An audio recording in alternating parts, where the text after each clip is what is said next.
Dr. Sharana Wherein at the University of Victoria, including was one of his classes called the Anthropology of Zombies. Currently, Dr. Hiran is teaching in the American Indian Studies Department at the University of Washington, and where he's offering courses like American Indian music, indigenous language ideologies, and zombies and Indians.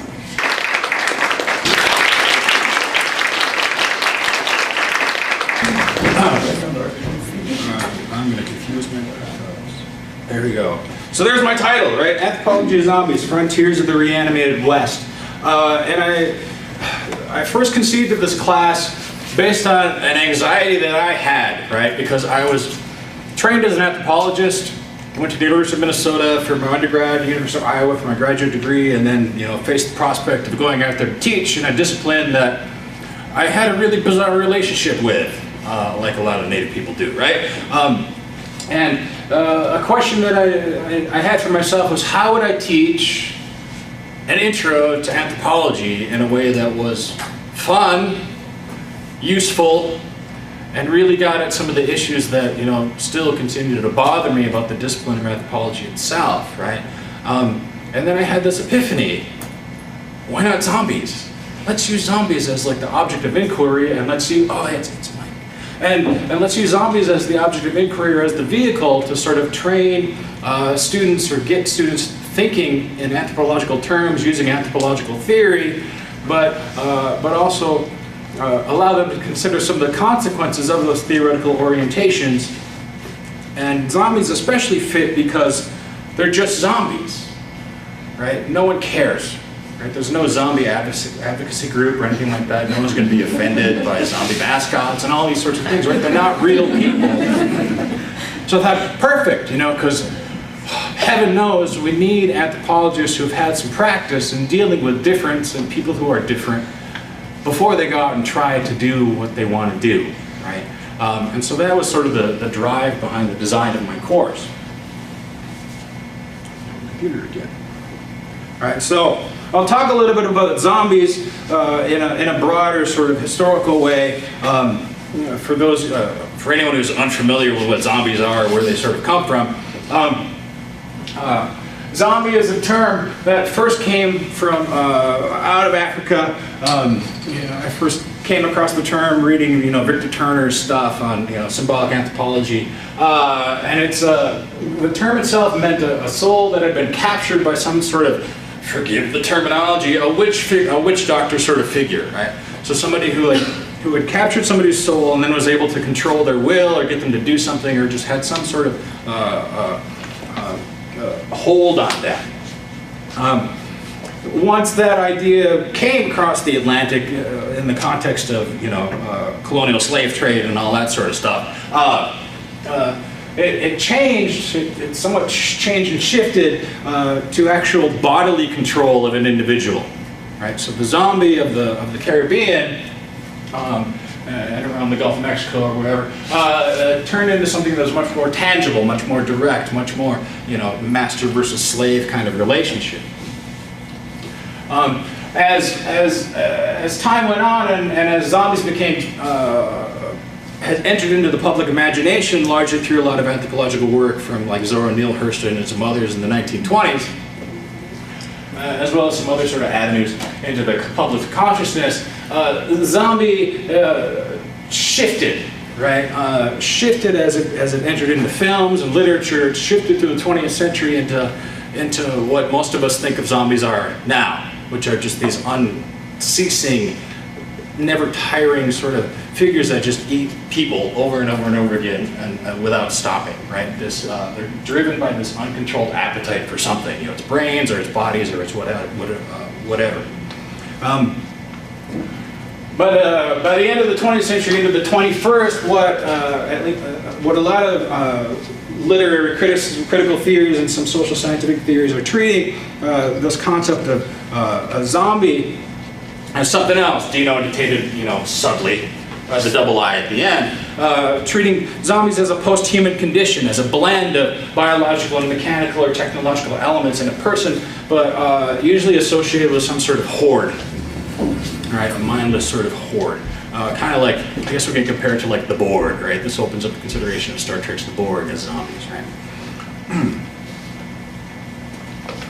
Computer again. But we all know who holds the field as far as defining what zombies are in the popular imagination, which is George Romero, right? So 1968 rolls around and independent production, arguably the most profitable independent film, horror film certainly ever, right? They whipped together this thing called Night of the Living Dead and released it in 1968. It gets a lot of attention, largely on the basis of his happening to cast an African American in the lead role as the hero, right? And this was a few different intersections of happenstance and chance and just them trying to be hip and cool and kind of edgy, with some very real history of what was going on at the time in 1968, right? As it so happens, when they had finalized the print and were driving it to the distributors was the night that Martin Luther King was shot, right? So people had race on their minds, right? And in terms of public awareness of what was happening in terms of the civil rights struggle and the things leading up to the civil rights struggle, the idea of an African American protagonist in a film was really new. I mean, this is just months after Poitiers, right? And so people have paid a lot of attention to the matters of race and racialized representation in the film, to the point where there's actually some controversy over just how much of that was intentional, how much of it was politically driven, and how much of it was just a matter of random intersections of time and place and people. But it was immediately recognized for what it was, which was still, even without the casting of an African American in the lead role, still managed to be pretty subversive. I mean, he was playing with all kinds of taboos about incest and cannibalism and all these sorts of things, right? It's edgy, it's frightening, it's gory, it's unrated, right? This is before the MPAA, so little kids are in the audience, they're like 10-year-olds freaking out and all this sort of stuff, right? So they knew that it was an important film, and now it's in the Library of Congress as a work of great something, right? It's been honored. The storyline that is presented in there is just one of everything failing. Every social institution that we've come to depend upon, from the government to the press to the military to right down to the nuclear family structure of American life, everything failed miserably, right? And through it all, we have this dude, this African American guy who's he's resourceful and he's innovative and he's armed and he's beating up white guys, right? He punches a blonde and knocks her out, right?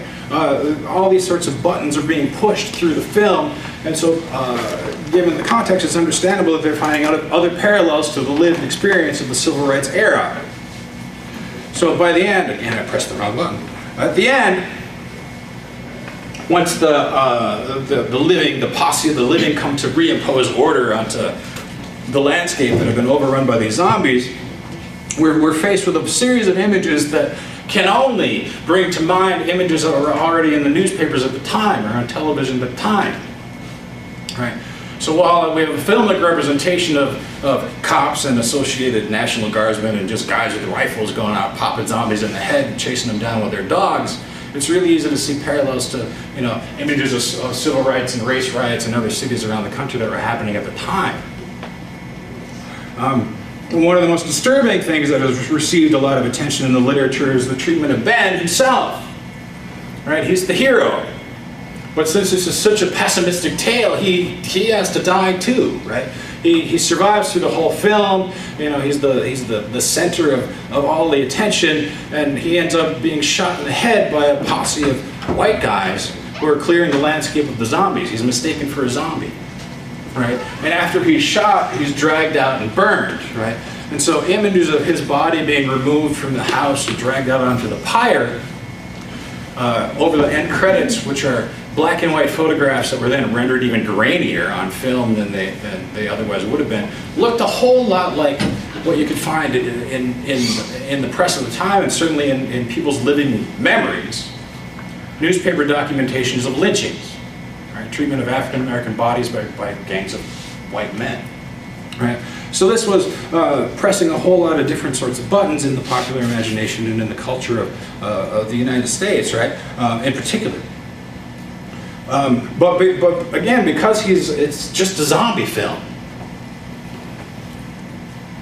that opens up a safe place to consider all these issues in a way that's sort of distanced from the, what had been, what was the lived experience, or at least the hearsay experience of the American public, right? So why are we scared of zombies? I mean, aside from the social criticism and those sorts of anxieties, why are we afraid of zombies?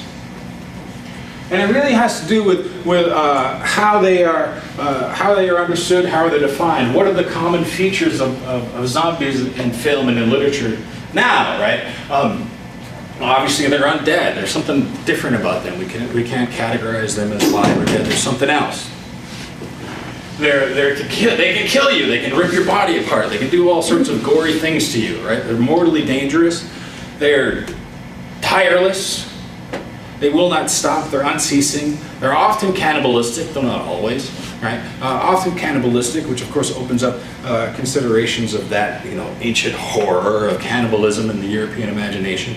They always wreck stuff. They present disorder to all of society. Our usual responses to reimposing order in the face of this sort of threat often fall apart, right? They just keep life from going on as we knew it at that point in time. And of course, you can't reason with them. You can't frighten them. You can't scare them. You can't talk them out of whatever they want to do, right? In other words, they're the savage of the European imagination going back at, 600 years at least, right? That sort of oppositional identification of everything that is potentially wrong or needs to be managed out of a civilized population is embodied in this zombie figure. They are the ultimate other. Now this goes to a few different strains of thought at least within American Indian studies and anthropology to a degree, which is an understanding that in terms of American cultural identity, and even in certain contexts in Europe, right, in contexts of understanding of civilized identity, it's an oppositional identity. It's defined by that which it is not, right? We can't understand civilization without first having an understanding of what savagery is. That plays out across all sorts of dimensions of human differentiations, like race and class and gender and all those things that anthropologists love to talk about, where you can't understand one without having the other. They balance each other out, and they're supposed to be completely separate, dichotomous, right? One category or the other. In terms of depictions and descriptions of American Indian populations, as traced by Robert Burkhofer and a variety of others, in at least the late part of the 20th century, they point out how looking at the lens and looking at human difference through just seeing how they are different from you in reference to the self opens up the door for moral judgments of the person who is different from you, that masquerades as ethnographic description, that masquerades as a cultural description, that masquerades as an actual logical observed understanding of that other person. In other words, as an oppositional construction, it actually reveals more about the values and orientations of the person who's making the description than of the person they're attempting to describe.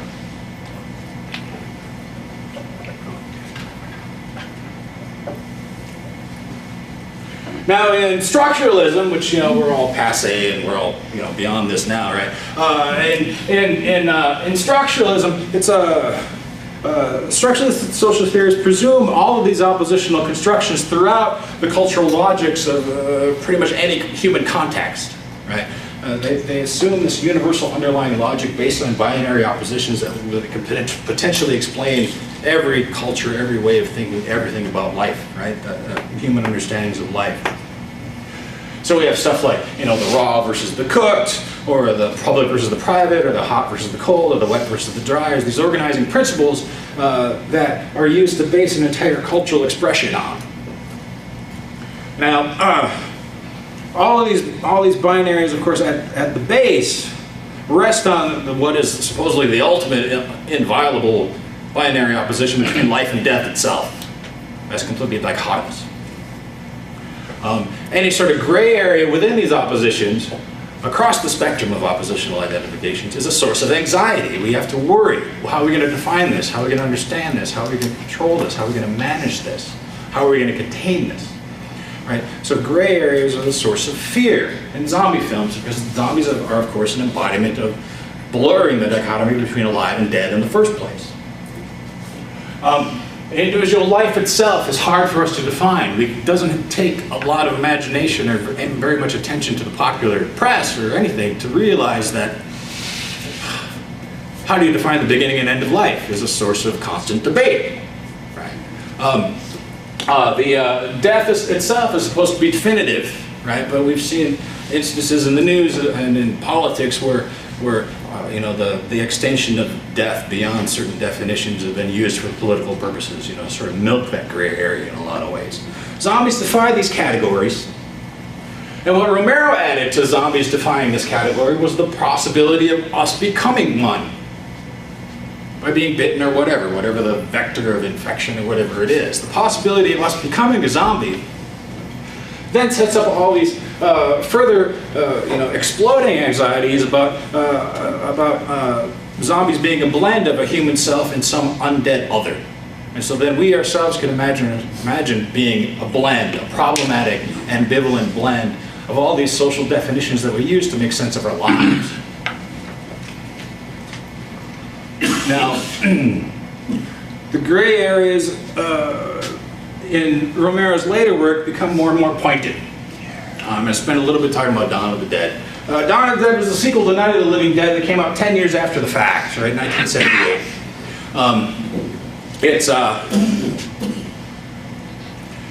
It's his continued use of zombie films to make a social critique. Here, of course, what he's drawing is zombie consumption as being zombies' consumption of the living as being a parallel to mindless consumerism in American life, right? And so it's 1978. Several of you weren't even born yet. I'm so old. But 1978 was set in a mall. One of the first malls in the United States. It's not like today where there's one in every freaking corner. Right? It's a new cultural institution. People were trying to process what the mall itself stood for. This is what Romero thought it stood for. And then this also marks a recognition of those anxieties of the blurring of the categories that zombies inspire in people, the fear. Because unlike in Night of the Living Dead, where zombies, they're not even called zombies, they're those things. Right? Don't look at it as an object. This is the first time in the Romero films where somebody refers to them as, they're us. They're just like us. Right? And that consciousness of the problem of distinguishing us versus them is something that he has milked throughout all of his zombie movies ever since. And a lot of people have attempted to imitate that too. And of course it's obvious when you talk about American consumerism. You compare.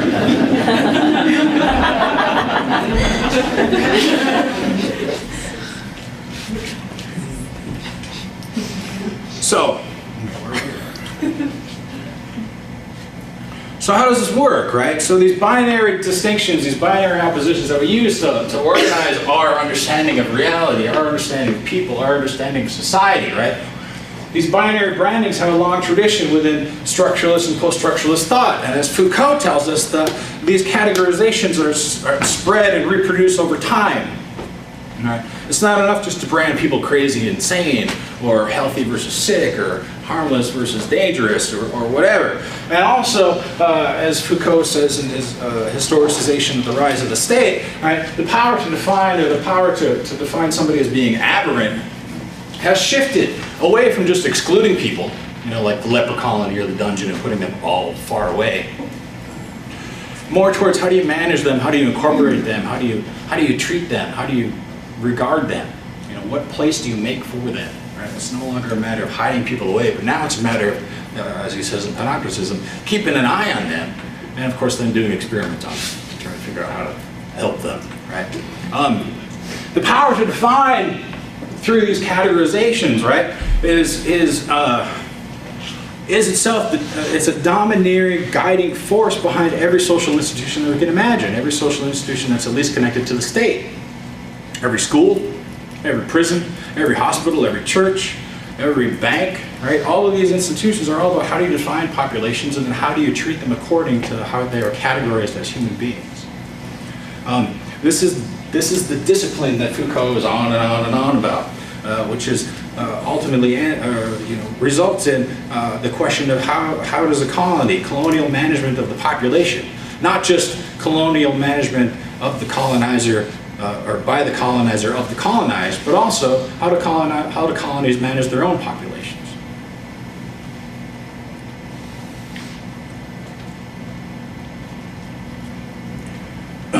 Which brings us neatly up to its third film, Day of the Dead, which was released in 1985, right? It's set in a military / medical research scientific bunker thing. The different parts of this bunker, post-apocalypse, post-zombie uprising, however you want to characterize it, they're both trying to come to terms with how to deal with this change in circumstance, how to deal with the zombies that are out there. The thing that I couldn't help but notice was the different avenues for dealing with this now new problem population on the American landscape, these zombies, matches the very same questions of how to deal with other minoritized and especially indigenous populations in the United States. On one hand, you have the military, on the other hand, you have the scientific establishment. Do we exterminate them? Or do we treat them? Rehabilitate them? Educate them? Day of the Dead is where Romero begins to regard the zombies as a race that needs to be somehow understood, defined, and then either incorporated or eliminated into the general population somehow. And in treating, he never says this is what he's doing, but in treating it as a problem to be understood and then therefore controlled, the very label of zombie itself incorporates all these other debates and problems and anxieties that are always associated with how to deal with a different type of person within the population. In other words, by racializing zombies in this way, the racialization of zombies serves to distinguish the social usefulness of zombies themselves. Are they target practice or are they a scientific experiment waiting to happen? And racism, again, extending from Foucault, has always been about distinguishing the social usefulness of some populations over and usually in comparison to and usually in service of some other groups. Right, but it also imposes a hierarchy within groups, which groups are worse off or better off or more manageable or less manageable, all the way up and down the line throughout every distinction of humanity that we can make in any complex society. That hierarchy of which population is able to be rehabilitated versus which population just must be punished all the time is explained in a lot of ways through discourses that are related to evolutionism. And how do you categorize people, and how do you explain your understanding of people, and how do you justify that? And if we look at how zombies are represented in Day of the Dead, we can see a certain evolutionist directive here, an evolutionist aesthetic here, right? Of course, by now, Romero was, maybe even been bored with people talking about the matter of race and Night of the Living Dead and all that, right? So they're blue. They're Avatar, apparently.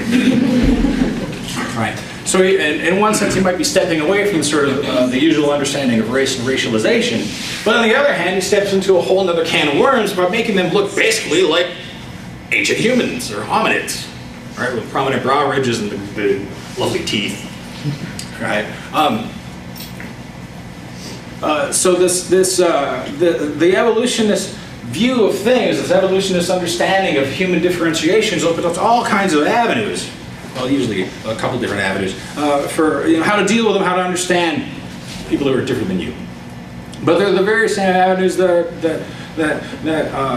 even drive. I reference Avatar. That even drive Avatar.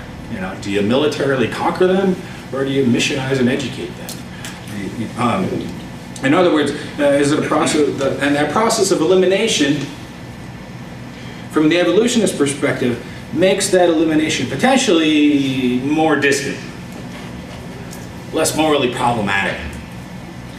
Because instead of direct extermination methods, evolutionist justification for how to treat a minoritized population as being somehow less evolved allows a person to just sort of passively or indirectly allow them to go extinct, vanish as a race. Or if you're more progressive and liberal, then just simply assimilate into being one of us. But of course, managing the incorporation of any racialized population requires a lot of decision making. Reveals a whole lot of anxieties, a whole lot of fears, a whole lot of insecurities.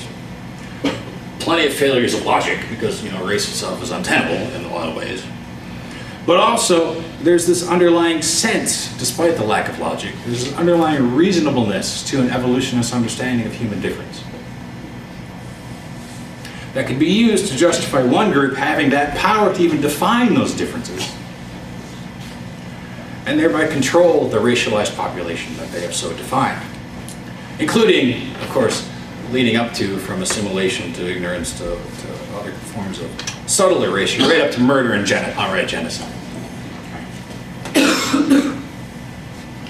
Now, I'm going to invoke Godin's law here. Well, actually, Mbembe does. We see how the function of racism is like a technology of justification and differentiation of human populations that's turned towards this: how do you determine somebody's social usefulness and then treat them accordingly? Racism is a way to justify all sorts of choices being made: exclusion, extermination, to whatever. And ultimately, according to Mbembe, and as an extension of Foucault, conditions everybody who's caught up in this evolutionary way of thinking with the necessary acceptability of having to put some people to death, of having to make some people die so that other people can benefit, so that life as we know it can go on. And Nazism, of course, represents one extreme of this very same use of terror to control and destroy some other. But as Foucault says, every nation state uses racializing discourses to justify its own acts of terror upon its own population and upon the populations of others. Such as indigenous peoples, such as people who are infected with various socially stigmatic disease, and other minorities, as well as externalized others out there, enemy combatants, or however else you want to define a problem population. So Day of the Dead were presented with this figure who became everyone's favorite, right? Bob, everyone loves Bob. Bob was awesome. Bob's learning stuff. He's hanging out with the doctor, and I'm gonna point to, but not talk about the fact that he's chained in a room with 3 crosses behind him, so there's a whole Messiah thing going on there. But Bob he's learning stuff. He's learning how to deal with things. He's learning how to talk. He expresses emotions. He has a memory, right? And he can even shave. It's kind of gross, right? But he requires discipline and restraint and reward to do so. But Bob is also, despite all the promise that he shows, Bob is also a threat to the order of things, to the boundary between us and them. At least for the military presence there in the bunker. And for the military presence, in order to justify their use of force against this population, that binary between alive and dead has to be defended and maintained at all costs. Bob's skills at first are childlike. He's like picking up a little razor or a little mirror or a little this or that, right? Or the Stephen King book or whatever, right? His demonstration of skills are childlike. They're even kind of cute, but non-threatening until he's presented with an unloaded gun. And then he picks it up, he cocks it, and he fires it at a military member. Right? It's empty, so nothing happens, but click and it's done, right? So he's a threat. This leaves open the question of how do we understand Bub as a person with volition, with will? I mean, after he fires the empty gun, that's not a contradiction in terms, I don't know what it is. Fires the empty gun, then the military officer is threatening to shoot him, the doctor steps in the way and saves his life, right? So then Bub feels, you can see Bub feeling gratitude for that and fear of death and all. He understands these things, all right? Which then begs the question of, does Bub himself have inherent rights, inherent sentience, the bare minimum that is required to assign rights to anyone?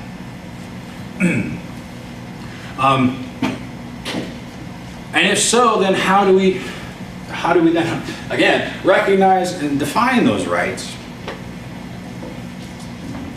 And then what is the people in power, the state, I mean here in this film represented by the scientific establishment and the military establishment, what are the responsibilities of the state to uphold those rights, whatever they may be, however you define them? Lacking definition of those rights, I pressed the wrong button. Twice. Lacking definition of those rights, the responsibility for those rights are unevenly met in Day of the Dead. Right? They're treated poorly, they're killed outright, all these sorts of things. That responsibility is unevenly met by both the scientific and the military establishment, and ultimately fail with the usual zombie chaos that ensues in the climax of all these films. This also has parallels to federal Indian policy, where the definition of the packages of rights associated with indigenous peoples often lack that kind of definition. And that lack of definition has led to a historical trajectory that seems to have gone back and forth and crossed between questions of how to deal with that difference. Do we exterminate them or do we assimilate them? Playing itself out throughout the colonial encounter. And we also see, without that firm definition of a package of rights associated with a certain population, that even in instances where that package of rights is guaranteed by law, you can still get arrested for spearing a fish, or put in jail for trying to protect your lands. Right? Those rights are often ignored in a case of expediency, or to uphold the economic security of the colonizing state.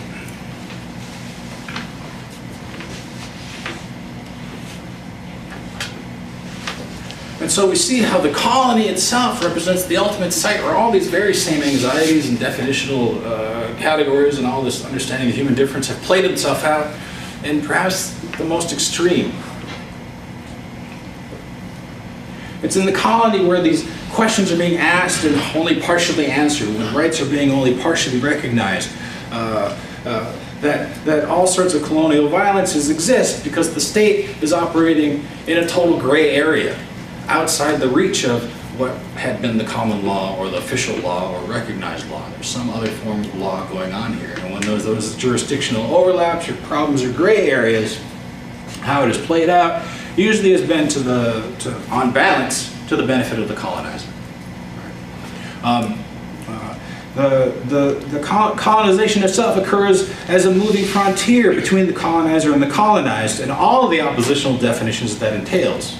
Civilized versus primitive, heathen versus Christian, all those sorts of things. And so within the colony we see then the management of space, the management of land, the management of complicated and even competing and contradictory packages of rights and all of these are subsequently usually bent to privilege the colonizer. And this is not just a dynamic between us and them, the colonizer and the colonized. Because these definitions and these oppositional understandings have permeated all understandings of human difference, we can see how people, different populations, are placed on a continuum of various packages of rights and responsibilities and all that, and protections, to varying degrees from the ultimate place of privilege, where everything is done for you and you can do whatever you want and get away with it, to people who have to be put to death, all the way right down, right? And we see this play out in his fourth film. Talk about Romero today. Which I'm not going to show. I don't think I'm not going to show anything about this. But The Land of the Dead is a film that's set in a city, a barely disguised Pittsburgh, where which has organized itself in a lot of ways parallel to a lot of actually old Western films, right? Where you have the one guy who owns the town, he runs everything, he is the law, and he has all the money, and people, you know, grovel for him and all that sort of stuff, right? And he's holed himself up in this beautiful big high-rise condominium with like shops on the first floor, and it's all gated and secure, and people are safe, and life goes on at Fiddler's Green, right? It's kind of like that dorm you guys got over here. All right, and then outside of the Fiddler's Green complex is then a ghetto.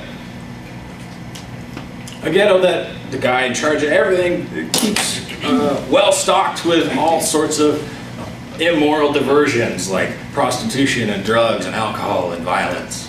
Right? And then beyond that is a huge gate, a huge wall that separates them from the undead. And Fiddler's Green operates by sending raiders out past that frontier to go take stuff from towns that are only populated at this point by zombies. It's resource extraction in the service of class hierarchy, which is awfully damn colonial when you think about it.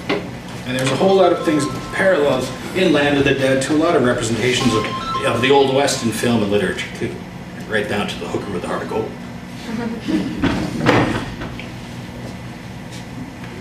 Colonial occupation then becomes the production, the protection, the dissemination of all these hierarchies, all these understandings of human difference.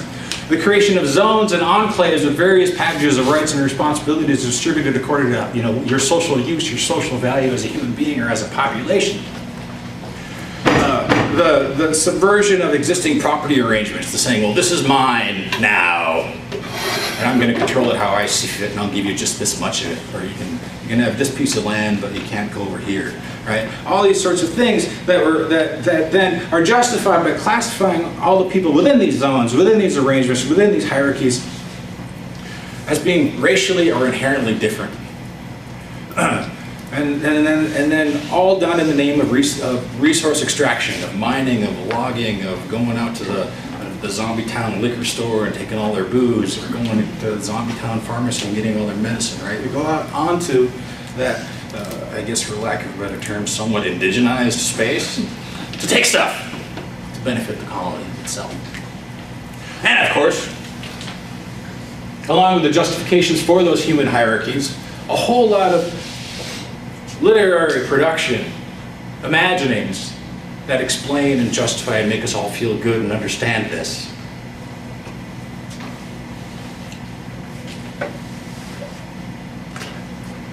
Which brings us to Zombieland. This is directed by Ruben Fleischer, released in 2009. Zombieland is one of those cultural imaginaries where we see how this all plays out and how we feel good about it and laugh about it.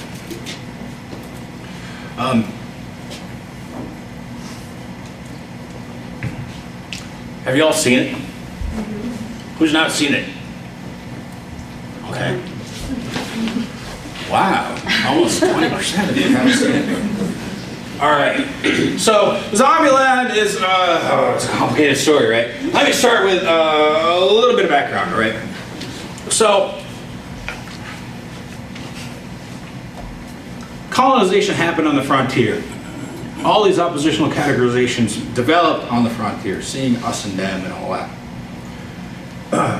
In 1893, Frederick Jackson Turner presented a paper about how American identity itself depended upon the existence of the frontier. This is 3 years after the official closing of the frontier in 1890, after the Wounded Knee Massacre.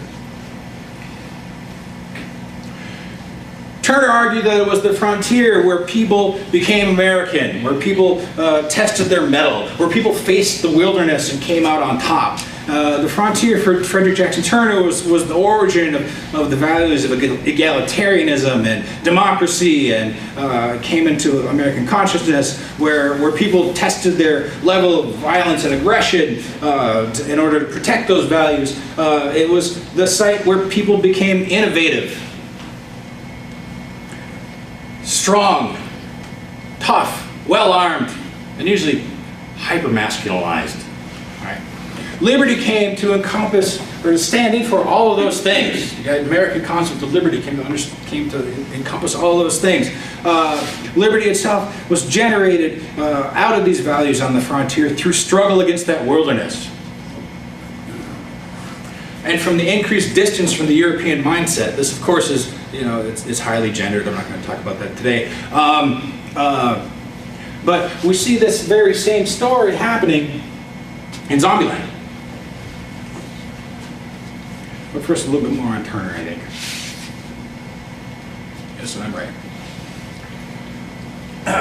The settler, the colonizer, at first goes out onto the wilderness to say, here's a plot of land that I got for free, and I'm going to try to develop it and make something of myself. But at first, the wilderness is too tough. The wilderness masters the colonists. Right? And so he has this whole thing where it takes the colonists in the railroad car and puts them in the birch bark canoe and all these sorts of things, right? Which we can read as being actually stepping somewhat down the evolutionary ladder some, becoming a little bit more primitive, a little bit more savage, because it was necessary to do so in order to survive. All right. So he starts living in a log cabin and having palisades and having all these markers, even taking scalps. And issuing war whoops and the whole nine, right? As successive generations moved further and further inland from the frontiers, the frontier marched from east to west, and then jumped. But as the frontier marched from east to west, the shifting lines of settlement and wilderness can serve to preserve the essential tension between the two, between the savage and the civilized. European characteristics fell by the wayside. The old country's institutions like established churches, established aristocracies, intrusive government, and class-based land distribution was supposed to go away as the frontier spread. It was supposed to be more of the pull yourself up by the bootstraps and protect your own land for your own good sort of stuff. That should sound kind of familiar to you all. Those old ideas are increasingly out of place. And it was in response to the wilderness itself, right? The wilderness is tough, the wilderness is strong, the wilderness just demands a certain kind of strength.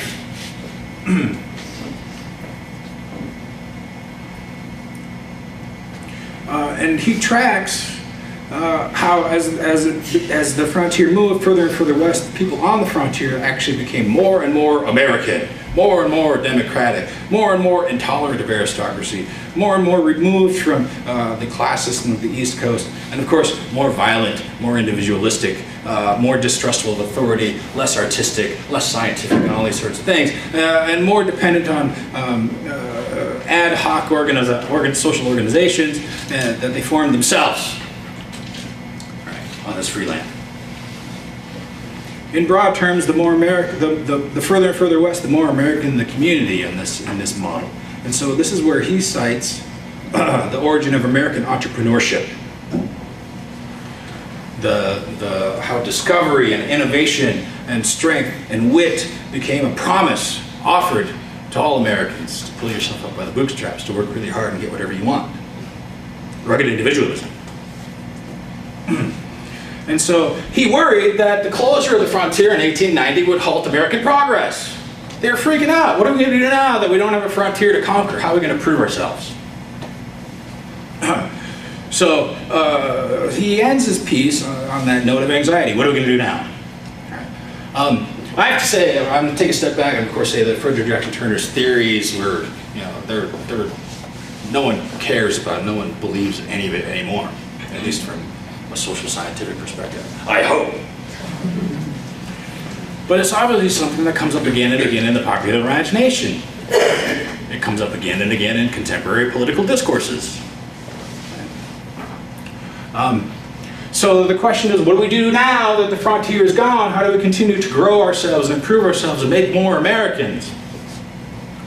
Of course, at the time in 1890, it was the beginning of American imperialism, and so it was like, let's make frontiers elsewhere, south of the border, in the Pacific, wherever.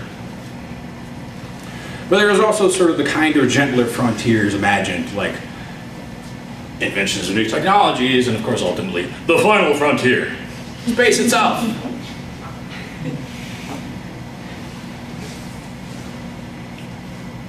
Now, Zombieland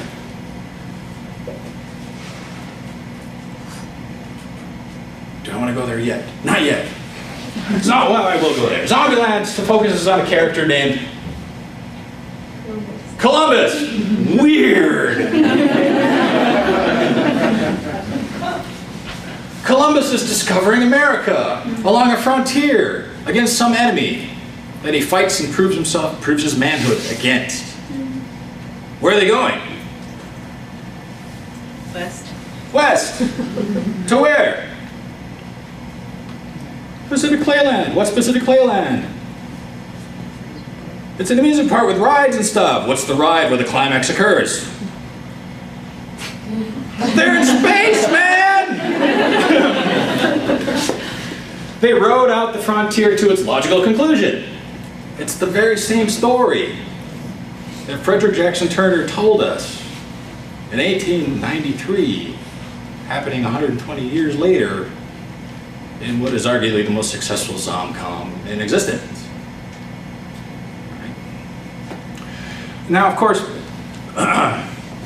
their path along their frontier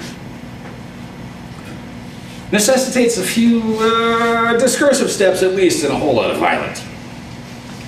Destruction of the indigenous itself is a necessary step along this journey of reinvention. Fighting against the ultimate other, the ultimate savage, is necessary for them, especially Columbus, to prove his worth, to prove his strength. In 1890, the rite of passage of fighting Indians as a path to manhood, as a path to prove your strength, was such a thing, was such a cultural institution that with the closure of the frontier, Frederick Jackson Turner and many others worried how young men would gain that strength after that frontier was closed, and it became later sublimated into some other stuff that we're going to talk about after I show you this bit here. If I can switch. Can I switch? Where's my cursor? What program am I using? This one. Hopefully the sound works. All right. So to set it up, they're going from east to west, and it's the middle of the night, and they find a Native American gift shop. It's called. I'm thinking Lancome Magnifique. Voice. Take my distance, Santa Fe. Oh my God. Language. You're thinking about fucking witch dog. Hey, Wish Brandon, she spent the last 24 hours fucking us both. Hey. Good luck now, Petunia.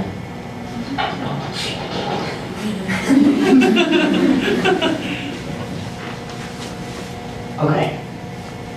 I'm going to begin my three-part apology by saying the wonderful human protection. FYI, I beat wholesale ass for a lot less than that. I'm sure.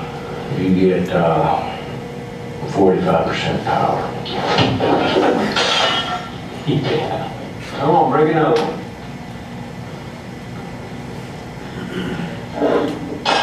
Nice.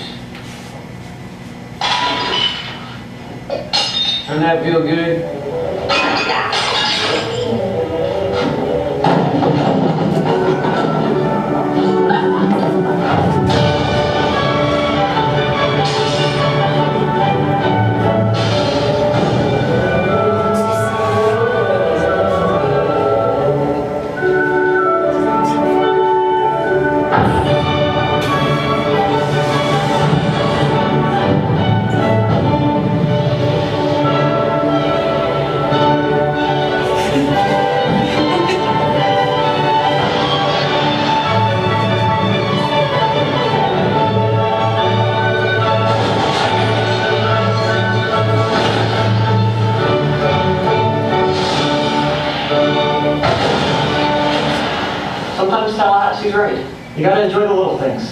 even if that means destroying a whole lot of little things.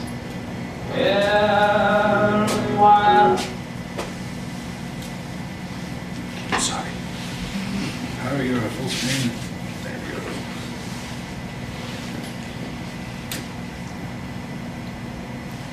From current slide. There we go. Blast off. All right, so we're here now. All right. So concurrent with the idea that the closure of the frontier was ceased, the natives, the American Indian population's tribes ceased to be a military threat, supposedly. So then the practice of fighting Indians needed that the aggression that fueled fighting Indians needed to find another avenue, another way to express itself. It needed to be sublimated or simulated. And was usually came to be replaced with, according to Hundorf and other scholars, came to be replaced instead of fighting Indians. Then this is where we see the rise of playing Indian, with things like the Boy Scouts and other sorts of those sorts of appropriative institutions.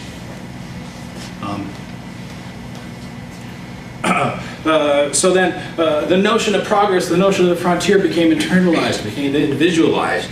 It was all about self-development.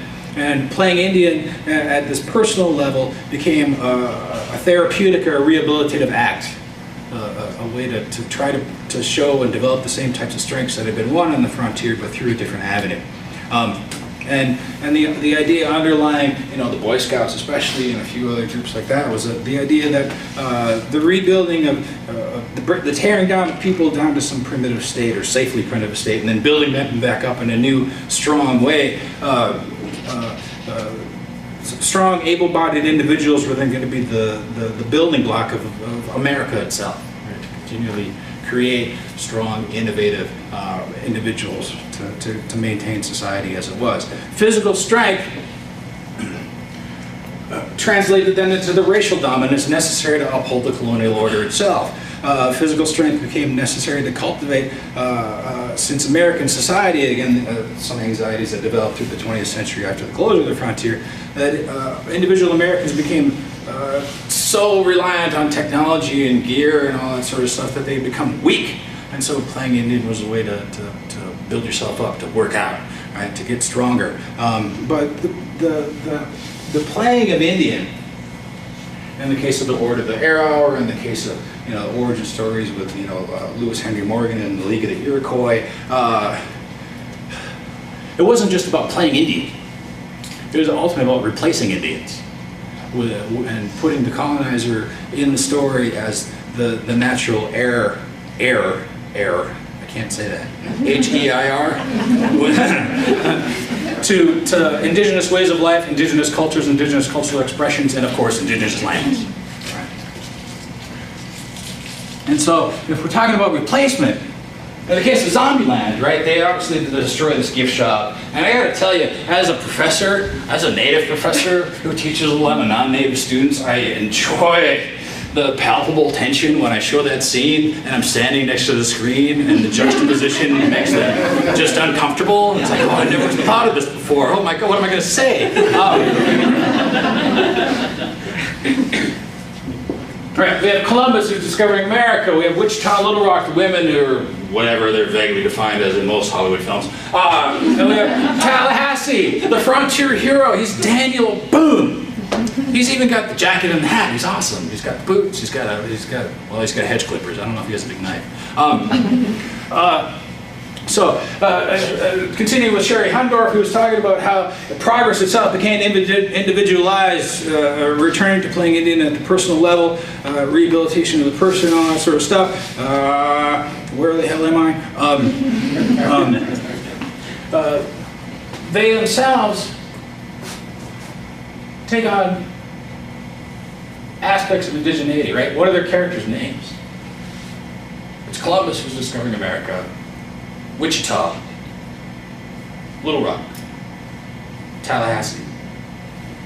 These are Indian names.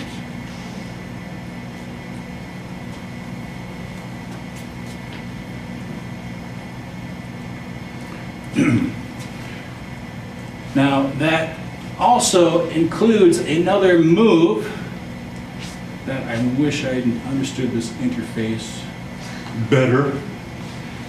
Where am I? Oh, at the beginning of the film, there we are. Start from there.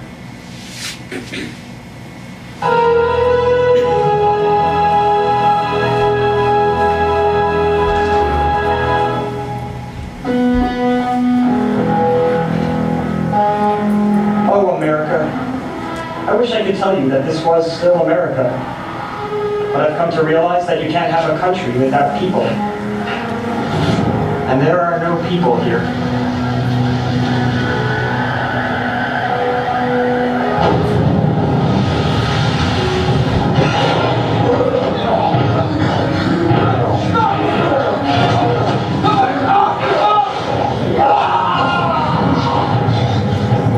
No, my friends.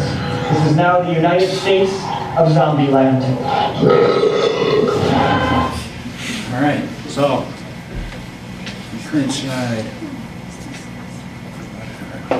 Did you just say that was disgusting? You were warned. It was on the flyer.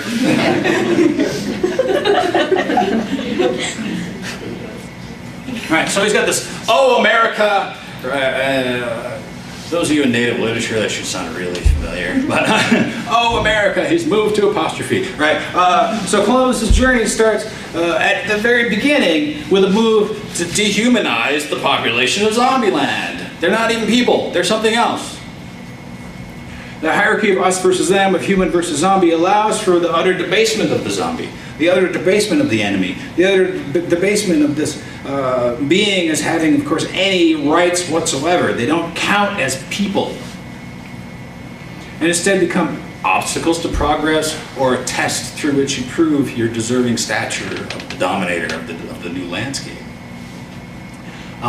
In Zombieland, the individuals grow by fighting and killing these subhuman beings. Society itself grows by organizing the killing and eventual management of these subhumans, and everyone profits at the expense of the zombies for whom the land itself is named in the film.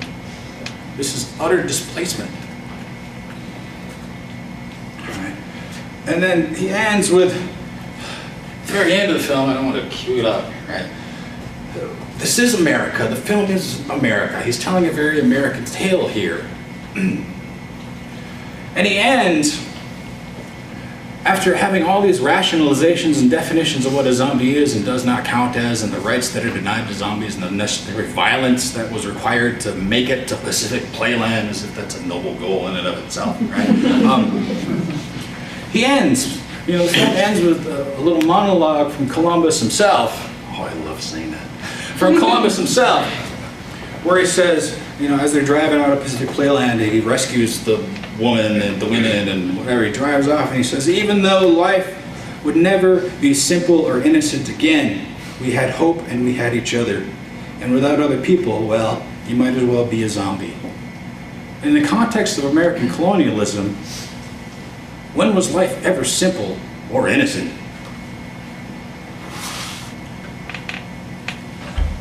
There we are.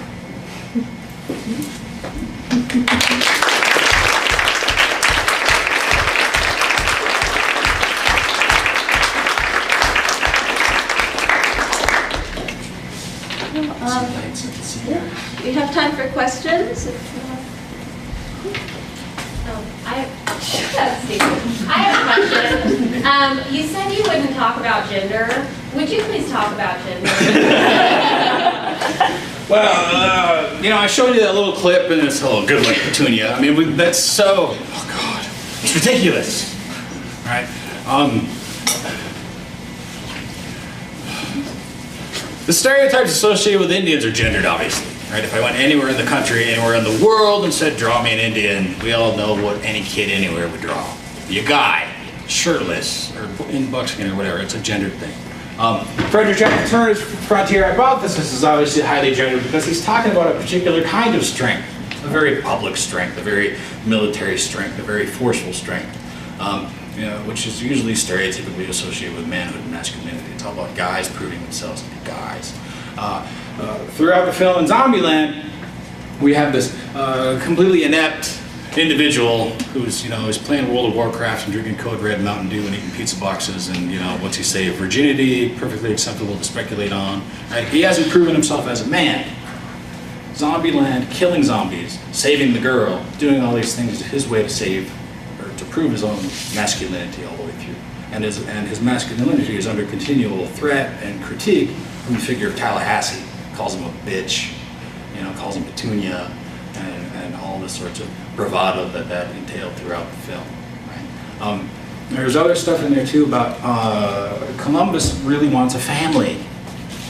What does that mean? He wants to be a head of a household.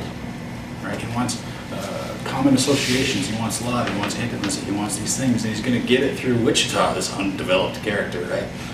Who also is the only character where we find out her real name. Right? She gives it up to him. Right? It's all the way through, it's a demonstration of masculine power in very stereotypical ways, but in ways that deeply resonate with the tale that people tell about the origin of the United States.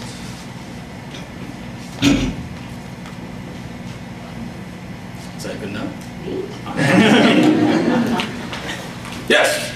You also said you wouldn't mention Bub the zombie with the 3 crosses in his cell. But the political, economic, and racial discourse applied to zombies, you don't hear too much about religion, as per supernatural counterparts, they're not weak to holy water or silver bullets or anything along these lines. However, there are a number of readily available themes that can be explored through that way.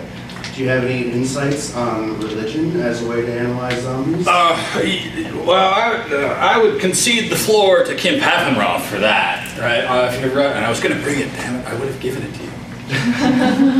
He wrote Gospel of the Living Dead. He actually did a Christian theological analysis of a lot of zombie films, a lot of Romero's work. And he basically, his argument was that if we follow the trajectory of zombie representation in the Dead series, it actually lines up pretty well with Dante's Inferno and different kinds of sin. It's interesting. It's also one of the most well footnoted texts I've ever owned. The footnotes are amazingly beautiful and thorough. Other people have talked about the fact that zombies are not a supernatural threat per se. There's not a, they're disassociated from witch doctoring and all that sort of stuff. There's something else going on. There's a scientific aberration. There's an infection. There's some rational explanation for their genesis, which makes it more palatable for, I guess what is now a much more secular audience, potentially. I'm not sure. But there's a few things that are written on the more religious aspects of zombies. Right? Yeah? Could you talk about the frontier paradigm and maybe Foucault in light of Canada's recent reopening of Indian wars and natural resource extraction from that? All right, I'm going to repeat that question for the purpose of the recording here. She's asking a good question about how I would take a Foucauldian and Mbembe-like analysis of colonizers engaged largely in the practice of assigning certain sets of rights and privileges and denying certain protections to certain populations, and apply that analysis to what's going on, specifically in Canada, right, with the Micmac situation. Do we all know? We probably don't all know what's going on up there, right? So, you all know about fracking and the pipeline and all that sort of stuff. We're in Oklahoma. I better see a lot of heads nodding. There's a lot of indigenous resistance to that, and environmental resistance, and just people who don't want it in their backyard resistance to these pipelines going through. And there was an action. Has it only been 2 days? I mean, there's been occupation and observing and paying attention to what's going on for a while. But a couple days ago, when they started to go through, the Micmac people organized in resistance to occupy the lands that the pipeline was going to go through. And in the spirit of, and continuation of, as a part of Idle No More movement, it was intended to be a cultural, spiritual response in resistance to what was an economic extraction and exploitation situation, right? But they ran into some problems, right? So they brought drums and feathers to a gunfight. They brought prayer to a military situation, and that became increasingly militarized very quickly, from police presence, provincial police presence, to snipers, to full-on military gear surrounding them, and ultimately, rousting and arresting several of them.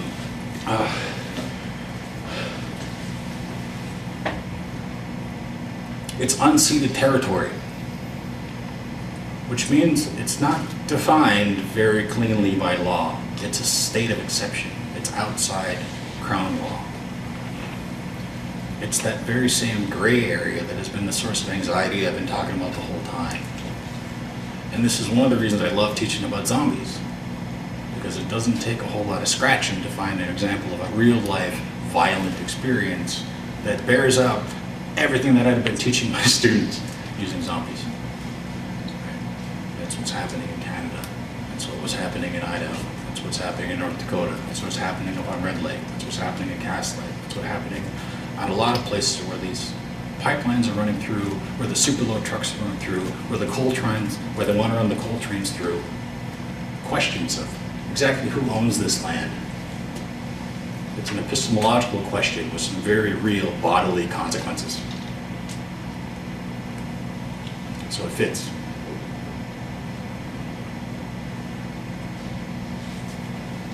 And I just bummed you all up.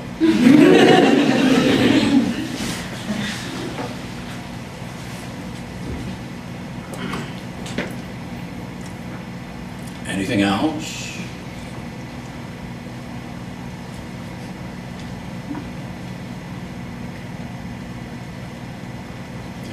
Thank you so much for coming on a Friday night.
And some others in the 1920s, as well as some other sort of avenues into the public consciousness, the zombie shifted, right? Shifted as it entered into films and literature. It shifted through the 20th century into what most of us think of zombies are now, which are just these unceasing, never tiring sort of figures that just eat people over and over and over again and without stopping, right? They're driven by this uncontrolled appetite for something, it's brains or it's bodies or it's whatever.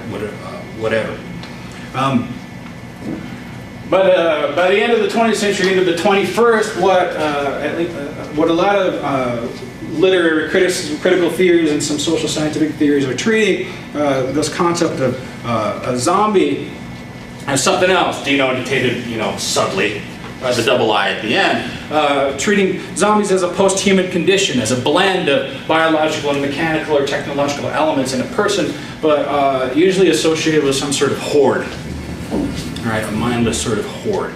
Kind of like, I guess we can compare it to like the Borg, right? This opens up the consideration of Star Trek's the Borg as zombies, right? On computer again. But we all know who holds the field as far as defining what zombies are in the popular imagination, which is George Romero, right? So 1968 rolls around and independent production, arguably the most profitable independent film, horror film certainly ever, right? They whipped together this thing called Night of the Living Dead and released it in 1968. It gets a lot of attention, largely on the basis of his happening to cast an African American in the lead role as the hero, right? And this was a few different. Dr. Chad Huran at the University of Victoria, including was one of his classes called the Anthropology of Zombies. Currently, Dr. Huran is teaching in the American Indian Studies Department at the University of Washington, and where he's offering courses like American Indian music, indigenous language ideologies, and zombies and Indians.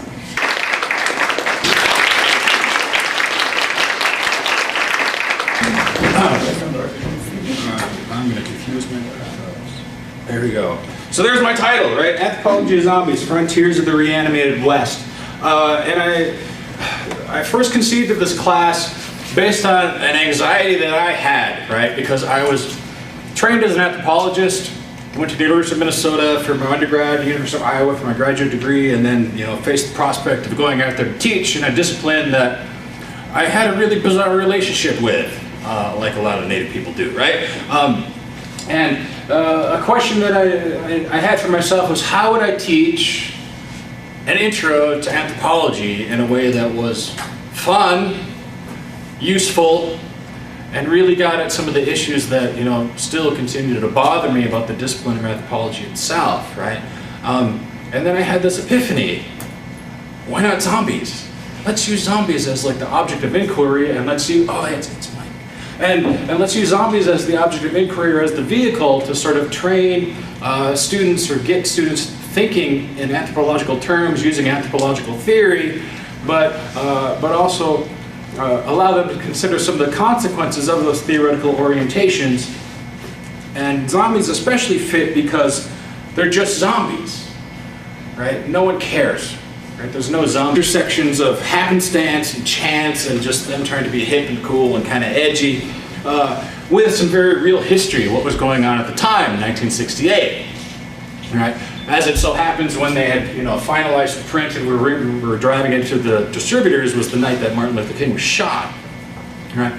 So people had race on their minds, right? And in terms of public awareness of what was happening in terms of the civil rights struggle and the things leading up to the civil rights struggle, the idea of an African-American protagonist in a film was really new. I mean, this is just months after Portier, right? And so people have paid a lot of attention to the matters of race and racialized representation in the film, to the point where there's actually some controversy over just how much that was intentional, how much of it was politically driven, and how much of it was just a matter of random intersections of time and place and people. But it was immediately recognized for what it was, which was still, even without the casting of an African American in the lead role, still managed to be pretty subversive. I mean, he's playing with all kinds of taboos about incest and cannibalism and all these sorts of things, right? It's edgy, it's frightening, it's gory, it's unrated, right? This is before the MPAA, so little kids are in the audience, they're like 10-year-olds freaking out and all this sort of stuff, right? So they knew that it was an important film, and now it's in the Library of Congress as a work of great something, right? It's been honored. The storyline that is presented in there is just one of everything failing. Every social institution that we've come to depend upon, from the government to the press to the military to right down to the nuclear family structure of American life, everything failed miserably, right? And through it all, we have this dude, this African-American guy who's he's resourceful and he's innovative and he's armed and he's beating up white guys, right? He punches a blonde and knocks her out, right?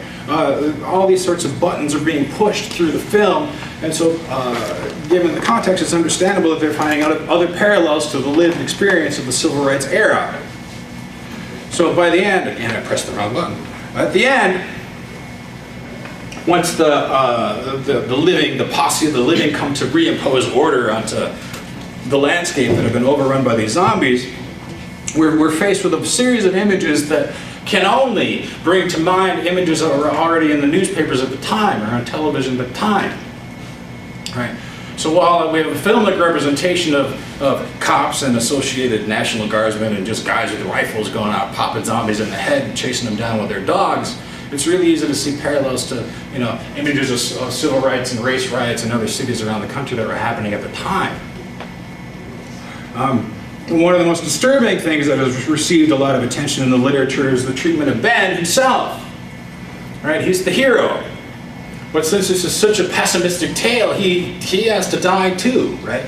He survives through the whole film. You know, he's the center of all the attention, and he ends up being shot in the head by a posse of white guys who are clearing the landscape of the zombies. He's mistaken for a zombie. Right? And after he's shot, he's dragged out and burned, right? And so images of his body being removed from the house and dragged out onto the pyre over the end credits, which are black and white photographs that were then rendered even grainier on film than they otherwise would have been, looked a whole lot like advocacy group or anything like that. No one's going to be offended by zombie mascots and all these sorts of things, right? They're not real people. So I thought, perfect, you know, because heaven knows we need anthropologists who have had some practice in dealing with difference and people who are different before they go out and try to do what they want to do, right? And so that was sort of the drive behind the design of my course. Computer again. All right, so I'll talk a little bit about zombies in a broader sort of historical way. You know, for anyone who's unfamiliar with what zombies are, where they sort of come from. Zombie is a term that first came from out of Africa. You know, I first came across the term reading, you know, Victor Turner's stuff on, you know, symbolic anthropology, and it's the term itself meant a soul that had been captured by some sort of, forgive the terminology, a witch doctor sort of figure, right? So somebody who had captured somebody's soul and then was able to control their will or get them to do something, or just had some sort of hold on them. Once that idea came across the Atlantic in the context of, you know, colonial slave trade and all that sort of stuff, it changed. It somewhat changed and shifted to actual bodily control of an individual, right? So the zombie of the Caribbean and around the Gulf of Mexico or wherever, turned into something that was much more tangible, much more direct, much more, you know, master versus slave kind of relationship. As time went on and as zombies had entered into the public imagination, largely through a lot of anthropological work from like Zora Neale Hurston